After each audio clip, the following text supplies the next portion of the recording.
Hello and welcome to Supposedly Fun. My name is Greg and I am here today to do a Friday Reads video where I wrap up the week in reading and talk about any exciting bookish things that have gone on.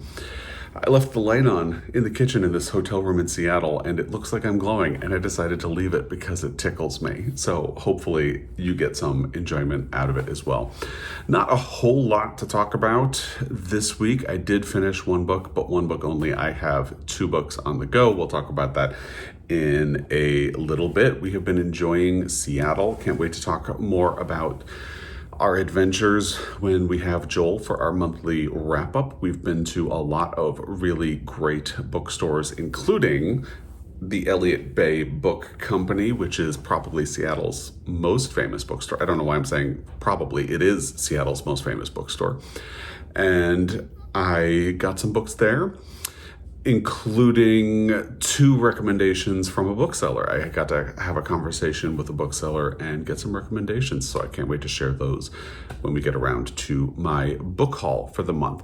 We also visited Twice Sold Tales, which is a used bookstore that has cats. That was a lot of fun. And we visited Queen Anne Book Company, which is a very cute store, a really well curated and interesting fiction section to browse. They had a lot of books that I hadn't heard of and very friendly staff.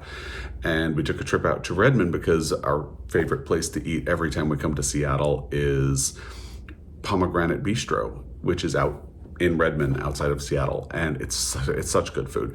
And while we were out in Redmond, we went to Brick and Mortar Books, which is another really great bookstore with very friendly staff. We met the owner when we were at that conference back in September and visited his store, and that was really nice. And of course we went to Book Larder, which is a cookbook bookstore, and that was a lot of fun. A really great store, a lot of interesting cookbooks and really beautifully laid out and very helpful. Joel was looking for a particular cookbook and they didn't have it. They said it is out of print. And they actually said, like, to be honest with you though, we've had some feedback from people that it is not really easy to use at home, because this is one of those cases where there's a professional chef who has his way of doing things and it doesn't really translate to people doing things at home. So they were very open and honest about that, which was really nice. Seattle's been fun.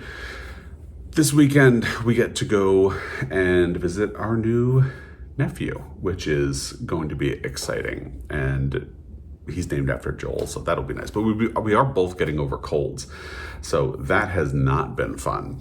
There are big book things coming up, so we'll be home Sunday night. So I'll be back on Monday, and I am going to schedule my book haul for the month of March to post then. Now, none of the books I got in Seattle will be in it because I filmed that video in advance. I filmed it before we left. So all of the stuff that I have gotten in Seattle is going to be a part of my April book haul. So, but that will be coming on Monday. It's already edited, so once I get this done, that will be scheduled. And then there's a lot of stuff happening that I just want to make sure you're aware of. So on Wednesday, we get the Women's Prize for Fiction shortlist. I'm not as excited about the fiction long list that they had, so therefore I don't think I'm going to be very excited about the shortlist.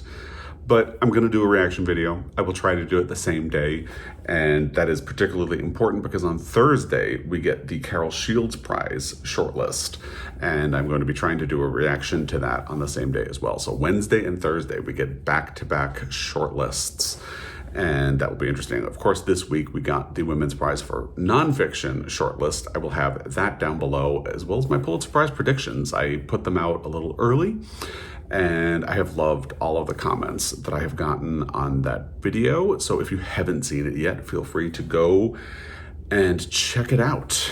And just remember, next week is going to be a busy week for books. So if all goes well, you'll get 4 videos from me, because you'll get my March book haul, my reaction to the Women's Prize for Fiction shortlist, my reaction to the Carol Shields Prize shortlist, and then a Friday Reads. And then next weekend, Joel and I will hopefully be able to film our reading wrap-up for the month of March. And when he is here, we will talk more about Seattle and what we've been up to and all of that fun, good stuff. So let's move into the actual Friday Reads portion of the video. So I have only finished one book this week. Since I got a cold the day I filmed my last Friday Reads video, so 1 week ago, Friday, and last weekend was pretty miserable, so I've been kind of climbing my way back up. But I had mentioned in that Friday Reads video that I was going to be listening to Kate and Frida by Kim Fay during the road trip with Joel. We had decided that we wanted to listen to it together, so we had been waiting for a road trip, and then this opportunity came up, so we decided to take it. And here is a little preview, because one of the books I found at Twice Sold Tales is Love and Saffron by Kim Fay, and this is why we were so excited to read Kate and Frida, her new book. And because we have a copy of Kate and Frida in hardcover back home, we were kind of hoping to find Love and Saffron in hardcover as well. And we found it at Twice Sold Tales. Like Love and Saffron, Kate and Frida is mostly an epistolary novel, and it is about friendship and food. See, you can see Love and Saffron, a novel of friendship, food, and love. And Kate and Frida throws books into the mix in a really interesting way. I will say the sort of conceit almost takes a little bit from the premise of 84 Charing Cross Road. So Frida is in Paris, and she writes to a very Elliott Bay-esque bookstore in Seattle called the Puget Sound Book Company. Not Elliott Bay, Puget Sound Book Company. By the way, Kim Fay worked at Elliott Bay for a time in the 90s, and it is sort of interesting how there's an afterword from her, and it's really interesting if you listen to it. I'm sure it's in the book as well. And Frida writes to this book company looking for a copy of Martha Gellhorn's work, and she gets it, but of course she writes this elaborate letter, so the people at the bookstore kind of nominate Kate to write back to her because they think she's the only person perky enough to write a response. And things go from there. They form this really great friendship. I will say, the friendship that forms feels a little forced because it has to happen very quickly in order for the plot to move. So it feels like it just happens a little too quickly for you to believe. Whereas if you read 84 Charing Cross Road, the first few letters, Helene Hanff has a definite personality and it comes out. But it's a while before you start to see the person on the other end of the letters like responding and that relationship really deepening. So in this case, it has to be accelerated because you have to get them to be friends for the plot to happen. So, you just have to take it as it is. But it does feel a little bit forced. Once, I think we paused at one point and Joel said, does it feel like this is being forced to happen really quickly? And I said, yeah, but I bet you once they become friends, it's going to not feel like such a problem. And that's exactly what happened. And it's about the two women, and they're at that point in their lives, they're trying to figure things out. Frida is in Paris because she's trying to pursue her dreams, and she wants to be a war reporter, and like Martha Gellhorn. And Kate has written a book that was almost published, but ultimately was not, and is sort of taking a back seat and treading water a little bit, figuring out what she wants to do with her life. And through their friendship, they start to get answers for these things. The book does take a surprisingly dark turn in the middle, but I didn't mind it. It felt like a lot going through it, but it really has beautiful recollections about life and humanity and what to do in times of crisis and what it is like to live through times of crisis and what it means and how to be a good person in times of crisis. Which feels very current and relevant to the moment we are all living through right now in very interesting ways. So I also really appreciated this book, and I'm so glad I read it. I was really glad to read it with Joel as a buddy read in the car and listen to the audio. That made it kind of fun. And I would highly recommend the book. Again, if you need something a little bit comforting, Love and Saffron, there is a little bit of dark in Love and Saffron as well. There's a little bit of sadness, less than Kate and Frida, but I think what Kim Fay does with the darkness is really interesting. She doesn't just put it there, she's doing something with it. And it is also reflecting on history that, historically, humans have been through a lot, and talking about how we have survived as people and how we have relied on other people, and kindness has gotten us through. And I really appreciated that message, especially in this moment, because it is easy to feel demoralized, and I kind of needed that little pick-me-up that the book ultimately provided. So I would recommend it. And that was Sunday as we were driving over to Seattle. We finished just as we were driving into the city, which was perfect. And I brought a copy of March by Geraldine Brooks with me. In my last Friday Reads video, I had mentioned that I really wasn't sure how much time I was going to have to read. And in the early part of the week, like Monday and Tuesday, that was because I wasn't feeling well still, and kind of getting over that cold.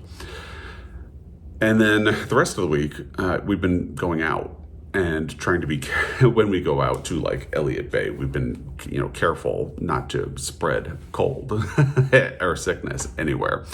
But end result, I have not made significant progress in this book yet. I did finally yesterday get a chance to sit down with it, and I am on page 56.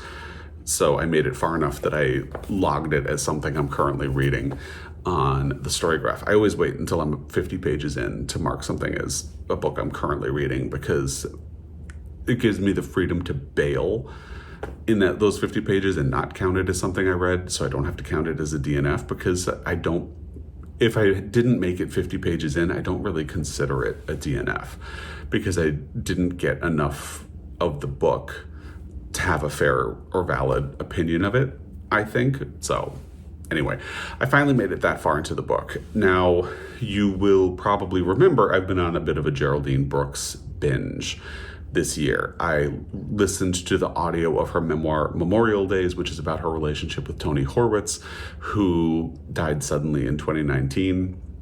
I think it was 2019. And that prompted me to go back and read her first novel, which was Year of Wonders, which I finished in my last Friday Reads video, which will be linked down below.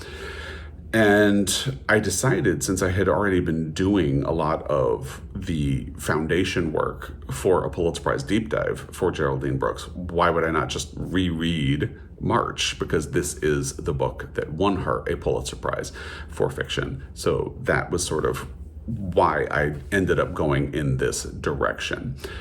And my memory is that I thought March was just fine when I read it. I read it after it won the Pulitzer Prize for fiction, and when it came out in paperback. And I don't have very many memories of the book, just that sort of feeling like it was okay, it was good. In fact, I think when I looked on the Storygraph, I gave it 3 stars. So it'll be interesting to see if I respond to it more now, or if that sort of fine feeling continues. The first 56 pages could kind of go either way, because it does feel like it forces you into a very complicated situation to show examples of the horrors of slavery very quickly. But, so I should say, if you're unfamiliar with this book, March is the story of the father from Little Women. If you know Little Women, you know their last name is March. And he is gone for most of Little Women because he is in the Civil War. And there are very cute scenes where they get letters from him, and they all sit around Marmee and they read the letters together. So this is the story of him away in the Civil War and missing his wife and family and all of the things that he sees while he is doing that. It won the Pulitzer Prize for fiction. as I have said. So it is one of those twist on a classic books that ended up winning, sort of like Demon Copperhead and like James might do this year. We'll have to wait and see. And we'll see how I get along with it. And then I think I am going to try to read E.L. Doctorow's book, which is The March, which was a Pulitzer Prize finalist. So there were 2 marches that were finalists for the Pulitzer Prize that year, March and The March. And my memory, because I was working in a bookstore at the time this happened, is that everybody thought The March was going to win, and then this happened. So I may try to read that before I do my actual Pulitzer Prize deep dive. But we shall see what happens when I get home. So I'll be continuing on with this. And then in audio, I started Wandering Stars by Tommy Orange, but honestly, I did not make it very far at all. Like, I think I made it 5 minutes into the audio, and I have not been able to really make any more progress than that. So I think what's even going to happen is I'm going to go back and redo that first 5 minutes, like start over and go and try to really make it into the book this time. So I'm not even far enough to really be talking about it as something that I'm currently reading, but I am pretty committed to it as my next audio. So I want to read it before the Pulitzer Prize announcement in 2025. So this is really my time to do it. So I'm committed to that, and we'll see what happens and how. Like, I'm not far enough in to have an opinion about it or anything like that, so we'll see what happens as I make progress.